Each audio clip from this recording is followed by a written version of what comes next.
La première lecture est dans le livre de la Genèse, c'est Genèse chapitre 3. Tout le chapitre 3 de Genèse.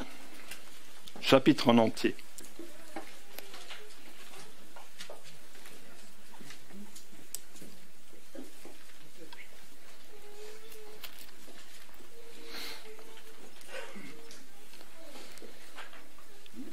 Le serpent était le plus rusé de tous les animaux des champs que l'Éternel avait fait.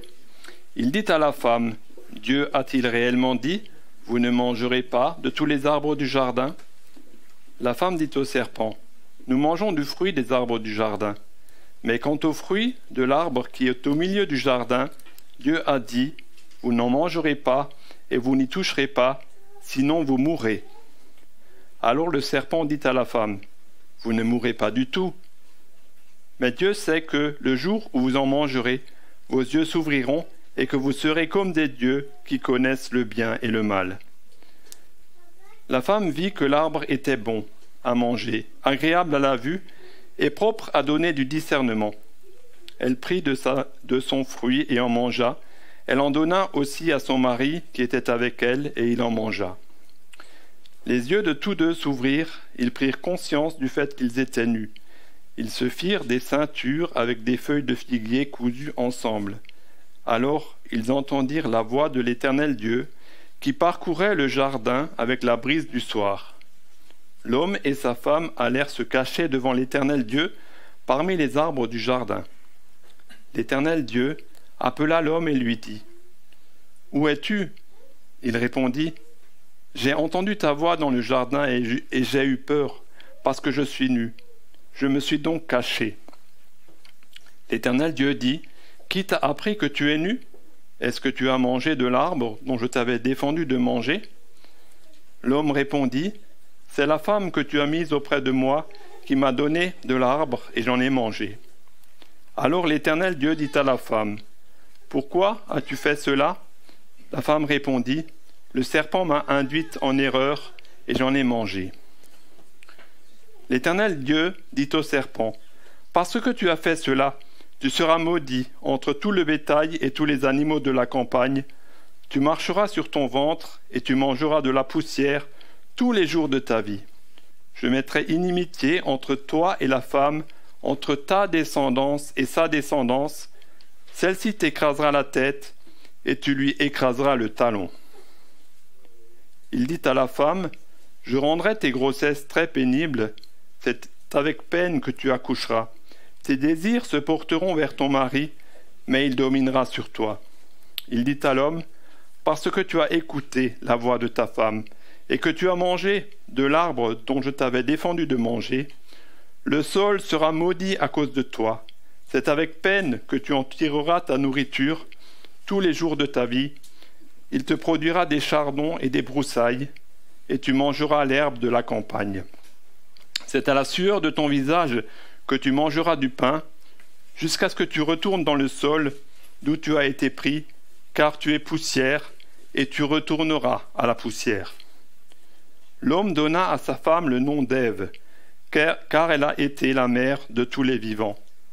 L'Éternel Dieu dit à Adam et à sa femme, l'Éternel Dieu fit à Adam et à sa femme des habits de peau dont il les revêtit.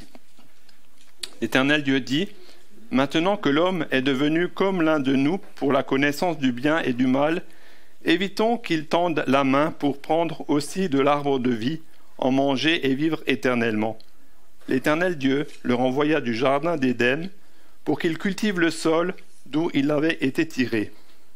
Après avoir chassé l'homme, il mit à demeure à l'est du jardin d'Éden les chérubins et la flamme de l'épée qui tournoient pour garder le chemin de l'arbre de vie. La deuxième lecture est dans l'évangile de Matthieu, au chapitre 19, du verset 3 au verset 9. Matthieu 19, versets 3 à 9.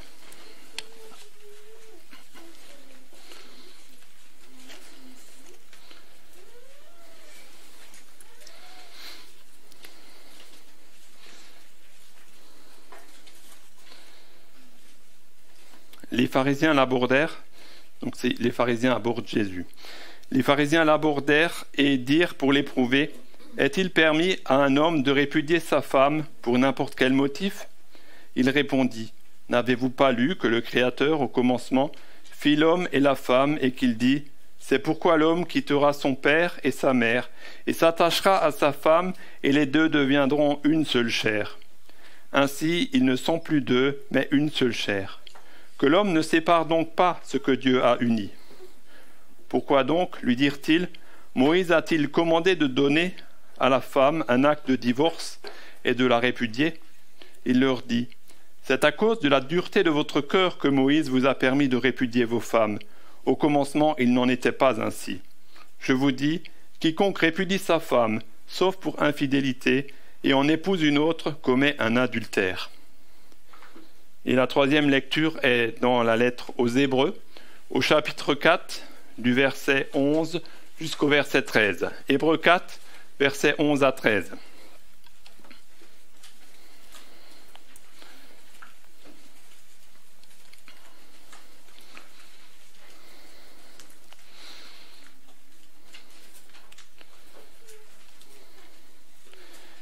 Empressons-nous donc d'entrer dans ce repos-là, afin que personne ne tombe en suivant le même exemple de désobéissance.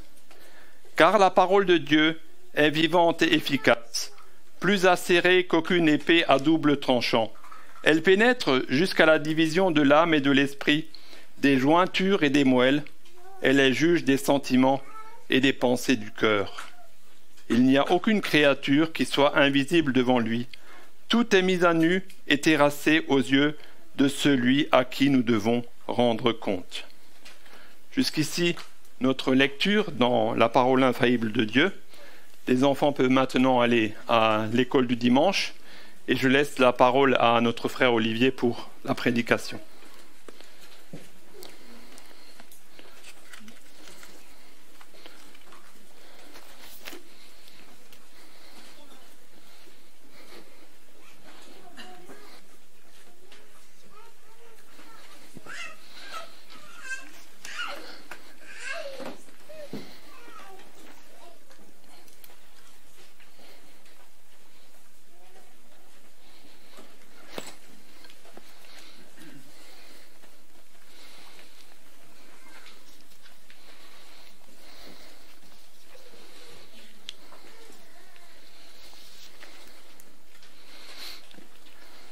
Inclinons-nous encore un instant devant Dieu, prions. Seigneur, notre Dieu, notre Père, c'est un privilège pour nous d'avoir ta parole. C'est un privilège pour nous de pouvoir la lire. Et c'est un privilège pour nous de pouvoir la méditer ensemble. Et Seigneur, nous te prions que tu puisses nous parler au travers de ta parole, à chacun d'entre nous, à celui qui parle comme à ceux qui écoutent. Et que ta parole, Seigneur, comme tu l'as promis dans ta parole justement, ne revienne pas à toi sans avoir produit de l'effet dans les cœurs.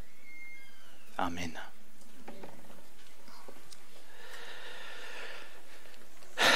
Bonjour à tous, chers frères et sœurs.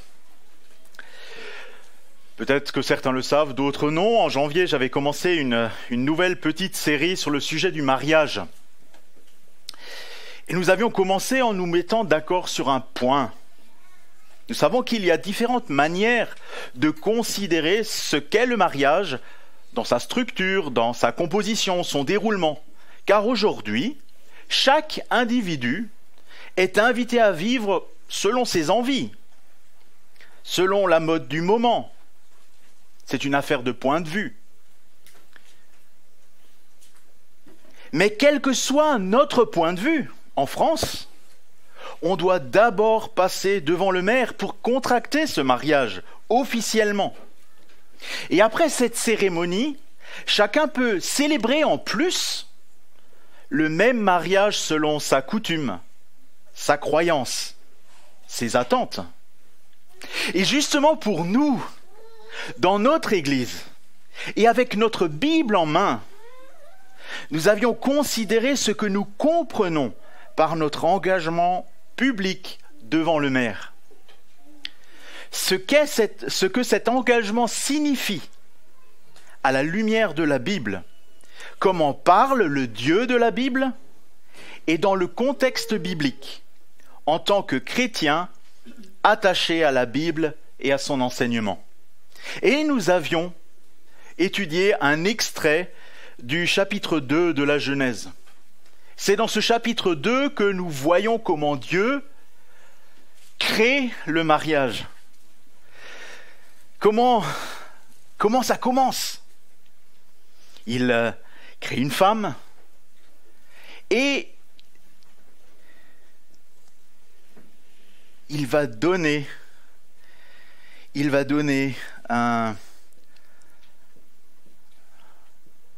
une parole simple, verset 24. C'est pourquoi l'homme quittera son père et sa mère et s'attachera à sa femme, et ils deviendront une seule chair. Dans notre monde 2022, nous ne sommes pas tous d'accord sur les mêmes choses, n'est-ce pas, dans ce monde? Certains disent que ça n'a rien à voir avec le mariage. C'est une question de foi, c'est une question de compréhension. Certains disent, quand ils regardent une œuvre d'art, l'art est dans l'œil de celui qui la regarde.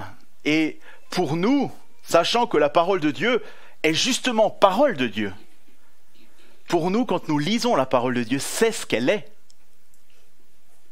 C'est Dieu qui nous parle.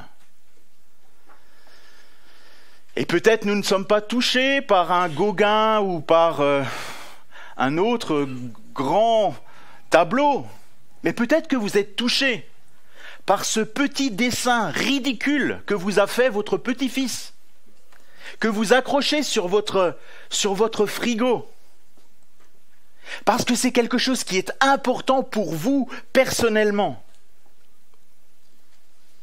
Et dans un temps difficile de la Bible, un homme de Dieu, Josué, s'est levé et a dit à tout le peuple d'Israël: « Et si vous ne trouvez pas bon de servir l'Éternel, choisissez aujourd'hui qui vous voulez servir. Ou les dieux que servaient vos pères au-delà du fleuve, ou les dieux des Amoréens dans le pays desquels vous habitez. Mais moi et ma maison, nous servirons l'Éternel. »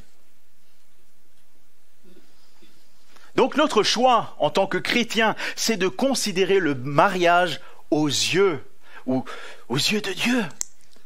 Et comment l'Écriture en parle.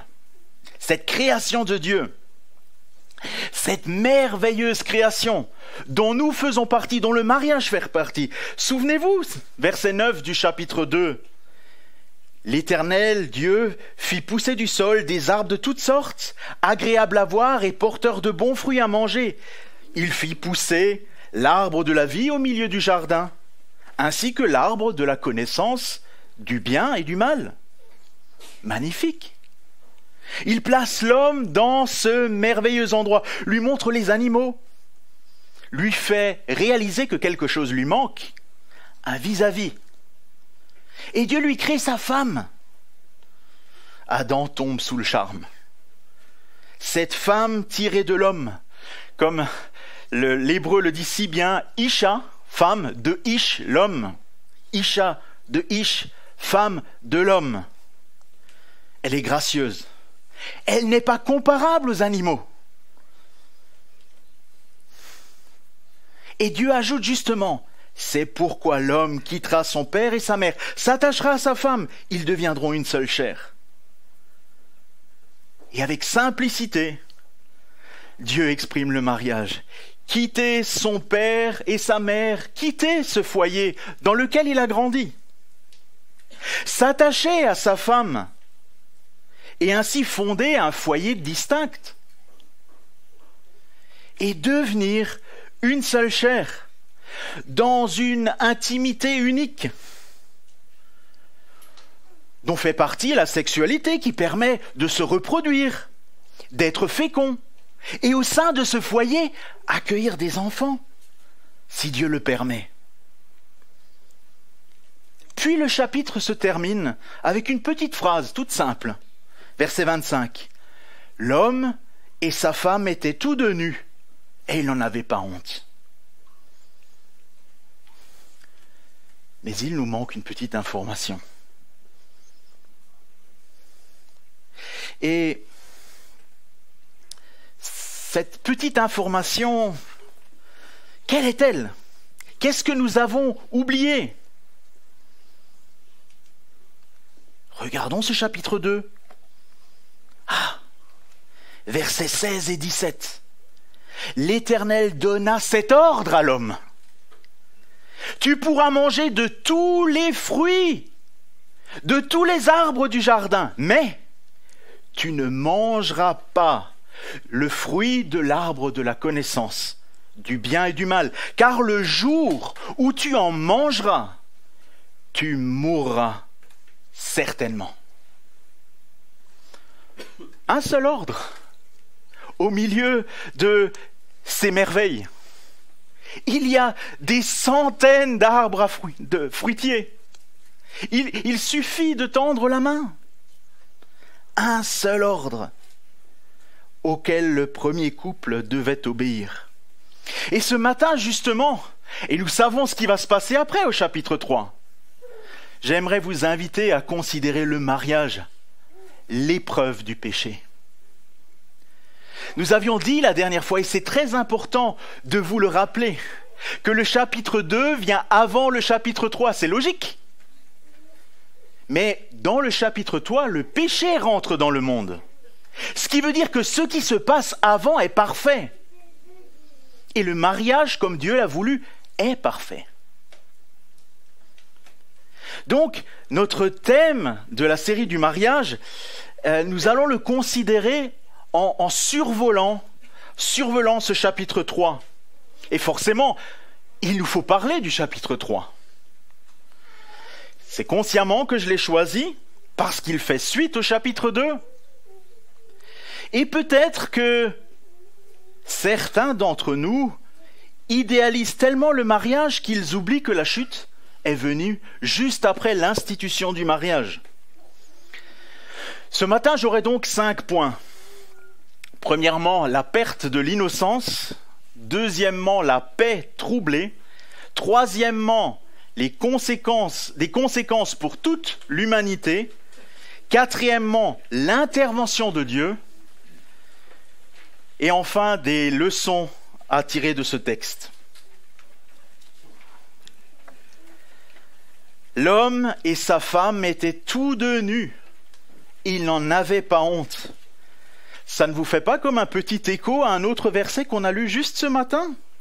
Hébreux 4, 13. Nulle créature n'est cachée devant lui, mais tout est nu et découvert aux yeux de celui à qui nous devons rendre compte.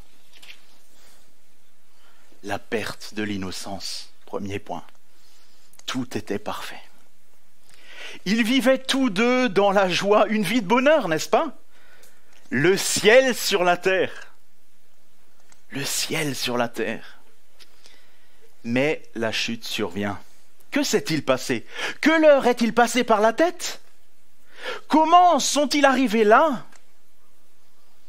Une tentation. Le plus rusé de tous les animaux vient voir un membre de notre beau couple. Évidemment, qui ne lui dit pas d'emblée, allez viens, mange de l'arbre, vous savez, tu sais celui qui t'est interdit, mange. C'est évident qu'il ne lui dit pas ça, n'est-ce pas? Parce que la réaction aurait été directe.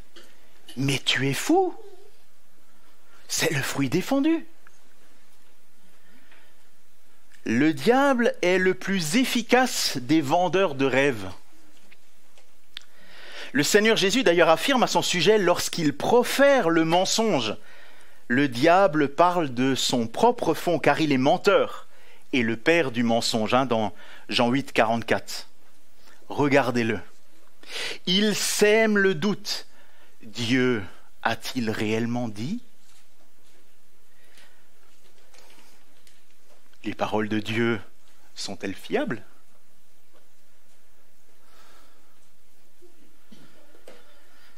Et c'est là que vient le problème. Ensuite, Satan en vient au mensonge. Vous ne mourrez pas. C'est pas vrai. Pourtant, Dieu avait dit, si vous en mangez, vous mourrez certainement. Non, vous ne mourrez pas. Donc, avec ruse, Ève se laisse séduire. Elle regarde le fruit. Elle doute. Et l'ordre de Dieu est ignoré. Le doute a germé dans son esprit. Voilà que la demi-vérité du diable porte son fruit. Désir, convoitise. La femme va observer le fruit de plus près.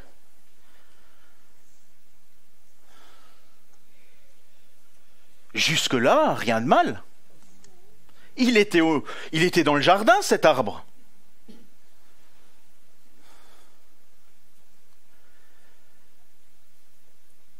Mais pour elle, les paroles de Satan sonnent plus justes que celles de Dieu. Ainsi, l'ordre de Dieu est ignoré. Elle mange du fruit, nous dit la Bible, et en donne à son mari, qui en mange à son tour. Et la Bible termine ce verset 1 à 7 en disant « Les yeux de l'un et de l'autre s'ouvrirent, ils connurent qu'ils étaient nus, et ayant cousu des feuilles de figuier, ils s'en firent des ceintures. » Comme si devant le Créateur des feuilles de figuier suffirait pour se cacher. Et vous savez très bien quelle est la mécanique du péché. Dans la Bible, nous avons cette lettre de Jacques qui nous dit au chapitre 1er, au verset 14, « Mais chacun de vous est tenté quand il est attiré et amorcé par sa propre convoitise. » Et malheureusement, ça ne s'arrête pas là. Puis la convoitise, lorsqu'elle a conçu, enfante le péché. Et le péché étant consommé produit la mort. Qu'ont-ils fait? Un ordre, un seul. Que pouvons-nous en retenir? Auriez-vous fait mieux? En lisant ce texte sur la chute des premiers humains, du premier couple, nous devons reconnaître que nous n'aurions certainement pas fait mieux. Mais, d'après moi, il est très important de ne jamais chercher une excuse à Adam et à Ève. On n'aurait pas fait mieux, mais ils étaient bien responsables de ce qu'ils ont fait.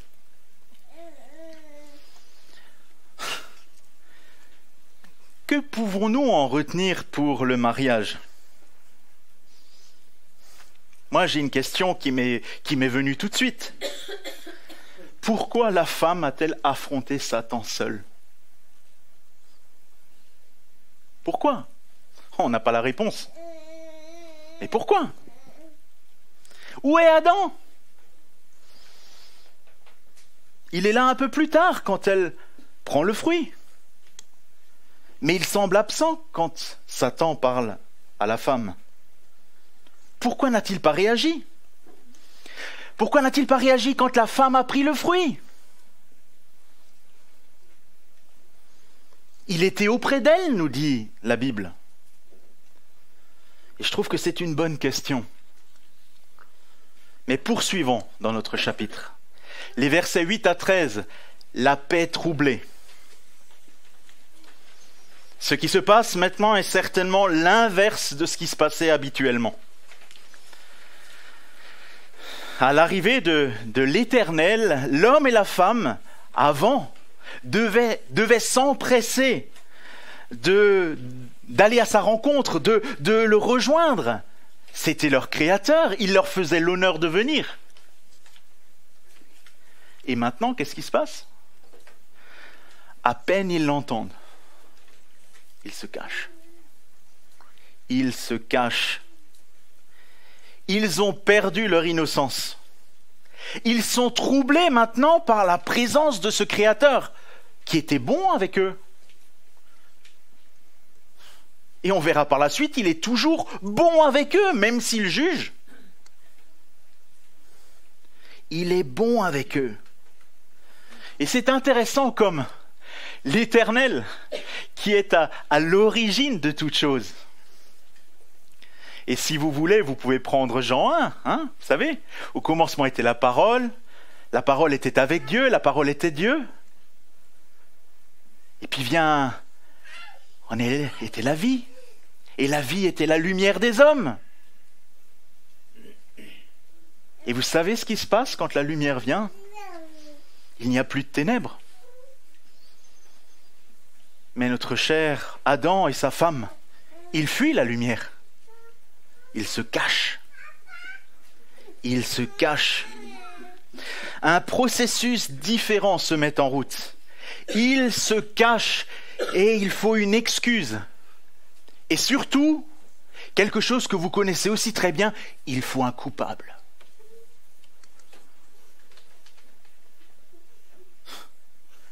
Leurs réponses vont devenir évasives. La première question que Dieu pose, c'est « Où es-tu » ? Où es-tu ? Et au lieu de dire « Je suis là », vous avez vu la réponse ? J'ai entendu ta voix dans le jardin, j'ai eu peur parce que je suis nu. Je me suis caché. Bien entendu. L'Éternel va lui demander, qui t'a appris que tu étais nu? Tu es aussi nu qu'hier. Ça n'a pas changé. C'est pas ça qui a changé. Qui t'a appris que tu étais nu? Est-ce que tu as mangé de l'arbre dont je t'avais défendu? Quelle est la bonne réponse? Elle est simple. Oui. Mais ce n'est pas la réponse de l'homme. La femme que tu as mise auprès de moi m'a donné de l'arbre et j'en ai mangé. Vous connaissez ça? C'est pas de ma faute, c'est elle.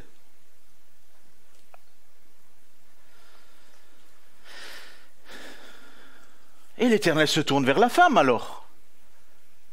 Pourquoi tu fais cela? Vous savez ce qui se passe? Le serpent m'a séduite et j'en ai mangé. Et c'est très intéressant parce que dans le verset 1 à 7, on voit le serpent s'adresser à la femme et la femme, après avoir été séduite, donne du fruit à l'homme. Et puis ils agissent en ignorant Dieu. Maintenant Dieu parle à l'homme et l'homme accuse la femme et la femme accuse le serpent. Voyez ? On repart dans l'autre sens. La paix du chapitre 2 est remplacée par l'accusation, par la fuite. Alors, cette attitude était-elle bonne? Oh que non, c'est évident que non. Cela nous montre bien que quelque chose a changé. Et ce qui a changé, c'est qu'ils sont devenus pécheurs. Ce nouveau couple, on ne sait pas combien de temps s'est écoulé entre le chapitre 2 et le chapitre 3. Mais ce qu'on sait, c'est que ce nouveau couple a vécu maintenant quelque chose de traumatisant. Ils vivaient une intimité, ils s'aimaient, et le péché est venu mettre une séparation entre eux. Ils s'accusent. Ce péché est venu troubler leur paix, la paix de leur mariage. L'accusation à la place de la communion. Leur vie conjugale a été gâchée par le péché, entachée. Et tout cela forcément a des conséquences. Cela nous conduit au troisième point, des conséquences sur toute l'humanité. Bien évidemment, on est parti dans un sens, on est reparti dans l'autre sens, de l'homme au serpent. Maintenant, Dieu va repartir du serpent jusqu'à l'homme. Dieu va condamner le serpent et il va le maudire à cause de ce qu'il a fait. Puis il se tourne vers la femme. Il va condamner ce qu'elle a fait. Il va lui donner une sentence terrible. La souffrance. La souffrance dans la conception. Vous imaginez, mesdames, qu'avant la chute, alors ils n'ont pas eu d'enfants avant, mais on peut savoir, c'est évident. Puisque le Seigneur donne cette condamnation-là, c'est qu'avant ce n'aurait pas été le cas. Pas de souffrance à la conception. Quand un enfant naît, vous vous rendez compte? Enfanté dans la douleur. Et puis il se tourne vers l'homme.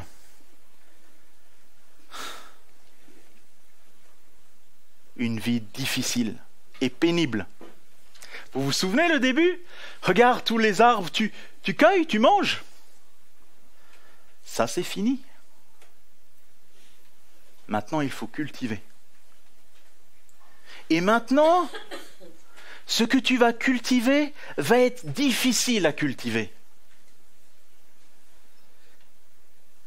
Et pour tous ceux qui ont un petit jardin ou un grand jardin, vous savez ce que sont les mauvaises herbes et les épines.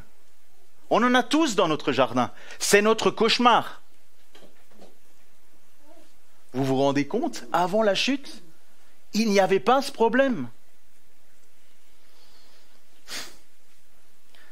La femme entraîne toutes les femmes dans son sillage. L'homme entraîne tous les hommes dans son sillage. Ça y est. Mais ce n'est pas tout. Dieu annonce encore à l'homme qu'il va mourir maintenant. Oui, verset 19. Tu retournes dans la terre d'où tu as été pris, car tu es poussière et tu retourneras dans la poussière ou à la poussière en fonction de votre traduction. Et l'homme est exclu de ce jardin merveilleux. Dehors. Maintenant, il ne faut plus qu'il mange du fruit. C'est fini. Alors, qu'est-ce qu'on peut retenir de cela? Le péché a des conséquences terribles. Dans notre texte, la malédiction. La malédiction. La souffrance. La douleur. La peine. La pénibilité du travail. Sans oublier la pire des conséquences, la mort. Voilà les conséquences d'un cœur qui rejette Dieu. C'est ce qui arrive tôt ou tard quand on rejette Dieu. Et si vous vous souvenez peut-être d'un texte où Jésus parle à un pharisien dans Matthieu 15, il lui dit justement, c'est ce qui sort de la bouche et qui vient du cœur, c'est ce qui souille l'homme. Car c'est du cœur que viennent les mauvaises pensées, les meurtres, les adultères, les impudicités, les vols, les faux témoignages, les calomnies. Et chez eux, c'était d'abord juste une mauvaise pensée. Et tout le reste a suivi. Vous vous rendez compte que dans ces énumérations du Seigneur Jésus dans Matthieu 15, il y a des choses spéciales par rapport au mariage dedans. Mauvaise pensée, adultère, impudicité. On peut même compter peut-être faux témoignages, calomnie. Des conséquences du péché. Parce que les conséquences que nous venons de voir là sont vraies aussi pour le mariage. Le mariage est merveilleux. Et je ne veux pas décevoir ou faire fuir ceux qui ont envie de se marier, ceux qui projettent de se marier. Mais cette première belle journée où tout le monde est joliment habillé, ça dure une journée. Et des fois, dans cette même journée, on est rattrapé par notre péché, par notre mauvais caractère, par notre fatigue peut-être, parce qu'on est très souriant, mais on est très fatigué. Et en informatique, on dit c'est la démo, quoi. Hein? C'est la belle présentation. Il en faut plus pour que le mariage tienne. Ce n'est pas seulement du rêve. Parce que le mariage est touché par le péché et tous ces fruits douloureux sont aussi là, avec ou entre l'homme et la femme. Les deux époux sont deux pécheurs qui, tôt ou tard, se rappellent de leur mauvais caractère, de leurs mauvaises habitudes. N'est-ce pas? C'est vrai pour chacun d'entre nous. Et si rien n'est entrepris pour régler les problèmes, si rien n'est entrepris pour régler le mal ou pour fuir le mal et le péché, alors le mariage est en danger. Et si nous devions en rester là, ce serait vraiment terrible, n'est-ce pas? Voilà, condamnation, péché, condamnation, et c'est fini. Mais dans notre beau texte, malgré l'entrée du péché dans le monde, dans ce texte, il y a deux beaux versets. Et c'est l'intervention de Dieu, c'est notre 4e point. Le verset 15 et le verset 21.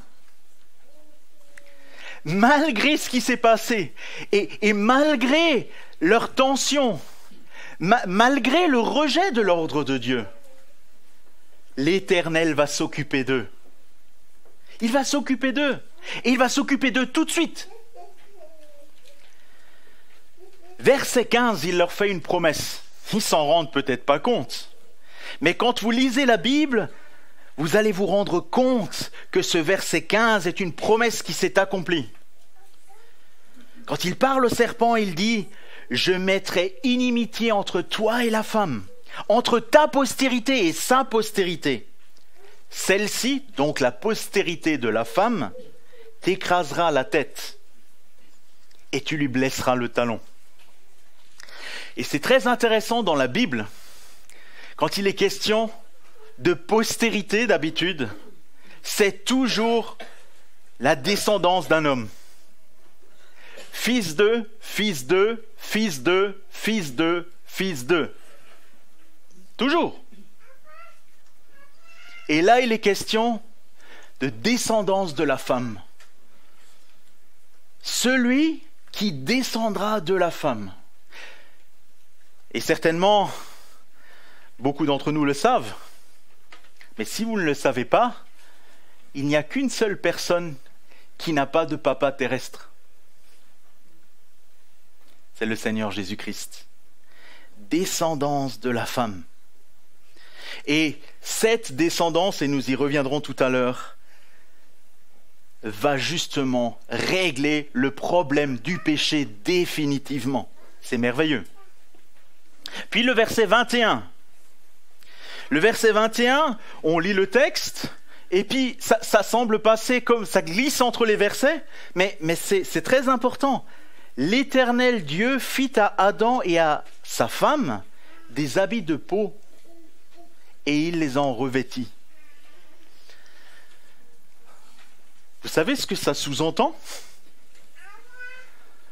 Ça sous-entend que la peau a été tirée d'un animal. Ça sous-entend que quelqu'un a dû mourir pour revêtir Adam et Ève. Un animal a été mis à mort, au moins un, peut-être plusieurs.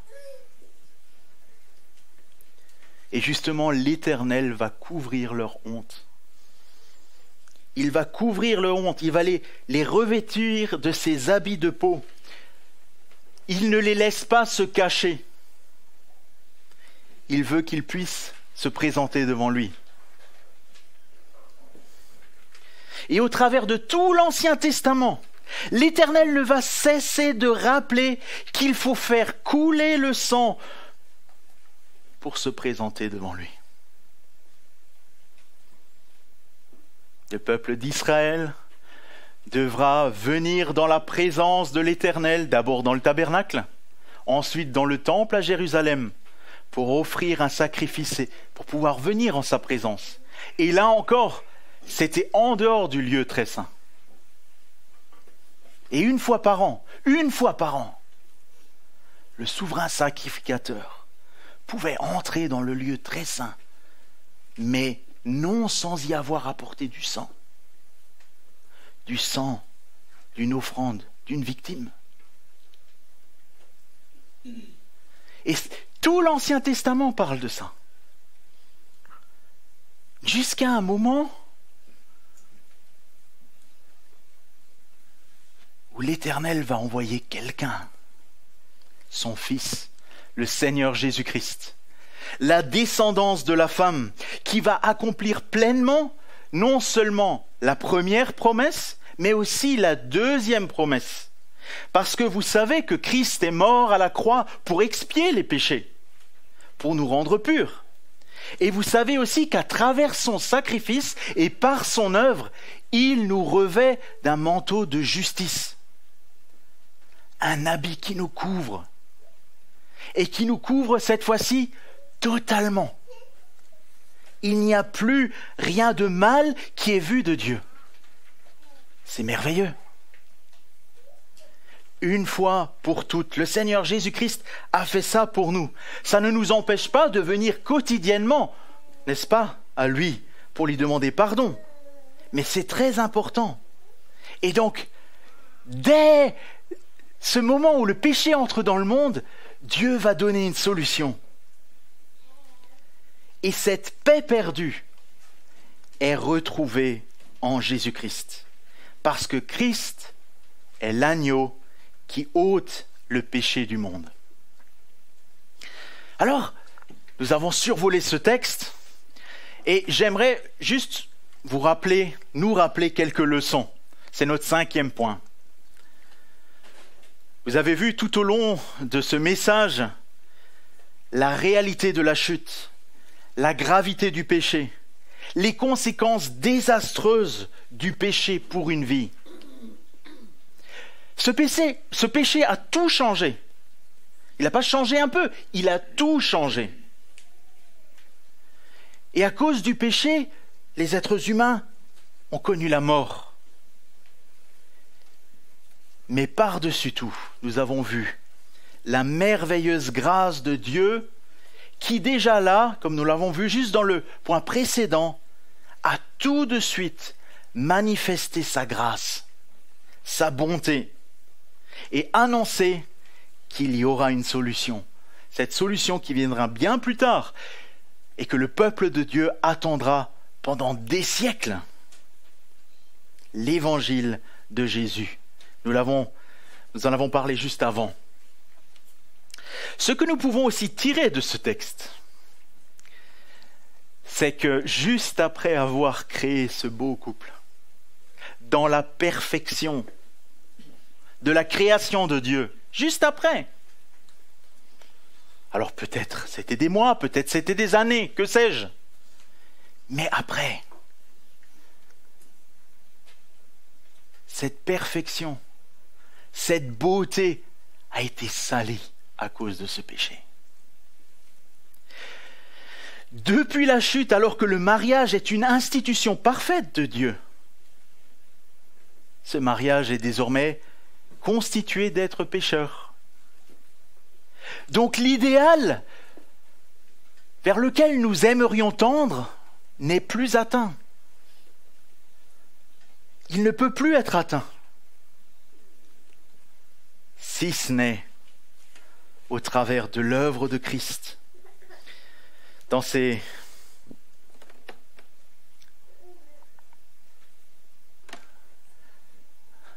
rencontre que nous aurons avec lui dans le ciel.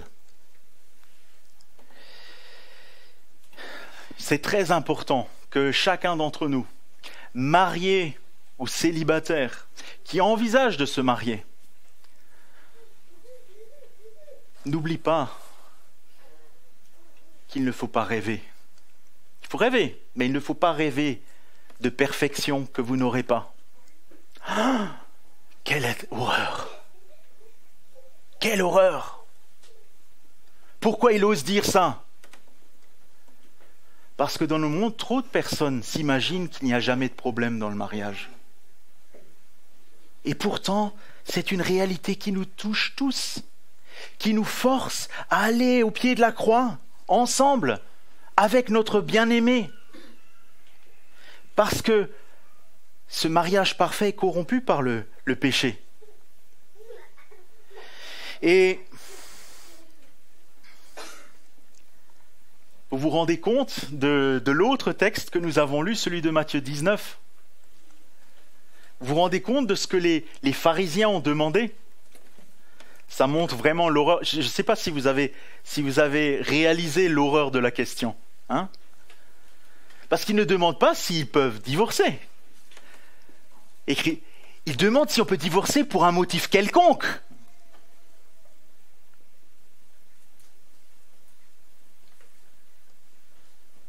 Vous voyez comme le péché est entré dans le monde? Jésus va leur montrer qu'il y a une raison qui est là et que seul le pardon peut couvrir. Mais toutes les autres raisons ne tiennent pas devant Dieu. Et c'est toutes les autres raisons que les pharisiens viennent apporter, des motifs quelconques.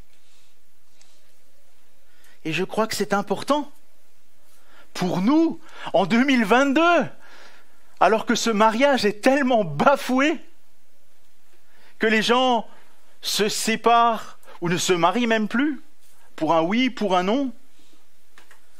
Quand vous pouvez annoncer que vous avez des années de mariage.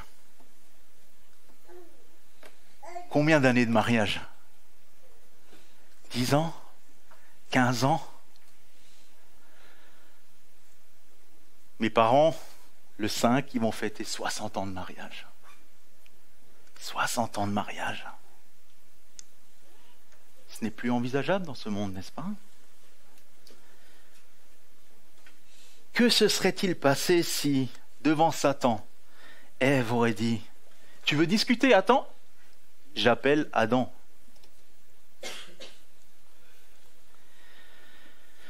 Et si le couple avait communiqué? Tu te rends compte ce que le diable a dit? Et c'est tous des dangers qui nous guettent. Problème de communication, problème de partage, problème d'égoïsme qui reste au fond du cœur, de convoitise. Imaginez si, à chaque tentation, le réflexe serait de s'adresser tout de suite au Créateur. Seigneur, tu vois? Aide-moi.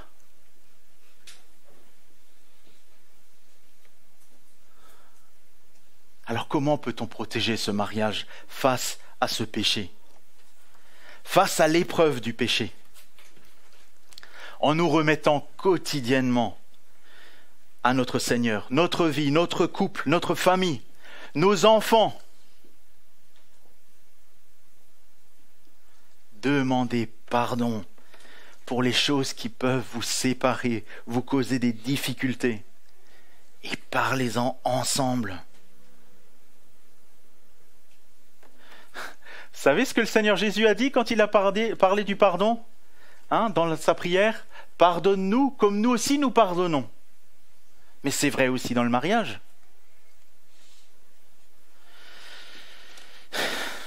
Nous avons dans notre famille éloignée des gens de caractère très difficile et je pense que depuis quelques années, ces gens sont depuis longtemps devant le Seigneur. Mais un couple de chrétiens s'est tellement fâché au sujet d'une visite que la femme a dit à son mari « Je n'assisterai plus jamais,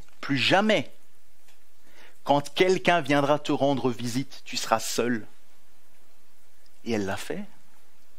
Des années. Quelle aigreur. Quelle monstruosité. Où est le pardon? Où est l'amour? Le mariage devant Dieu, qui est là pour unir, pour faire une seule chair, spirituellement aussi, une unité spirituelle. Plus jamais que le Seigneur nous vienne en aide. Et pour finir, une petite réflexion. Vous savez, un grand écrivain français, Guy Vidal, a écrit en conclusion humoristique, a fait dire à Lucky Luke, dans conclusion humoristique à cette bande dessinée, « Le mariage est une merveilleuse institution qui permet à deux êtres de supporter ensemble les difficultés qu'ils n'auraient jamais eues s'ils ne s'étaient pas mariés. » Et j'aimerais dire, Monsieur Vidal, est-ce que c'est vrai? Est-ce que c'est vrai ce que vous dites? Est-ce que vous dites toute la vérité? Il me semble qu'il manque des éléments dans votre phrase. Parce que le mariage est une merveilleuse institution de Dieu qui permet à deux êtres pécheurs, certes, de vivre une vie commune, conjugale, comme Dieu l'a prévu. Elle n'est pas parfaite. Elle n'est pas exempte de péché. Mais si ce mariage est vécu avec l'aide de Dieu, ce Dieu qui l'a créé, alors il pourra tenir grâce à son aide et grâce à sa grâce. Et surtout grâce à son pardon. Alors je vous invite comme défi, à faire confiance à Dieu. Et peut-être aussi à réfléchir quand vous voulez vous engager à ce que vous allez faire, parce que devant Dieu, c'est pour la vie. Que le Seigneur nous bénisse et nous garde. Amen.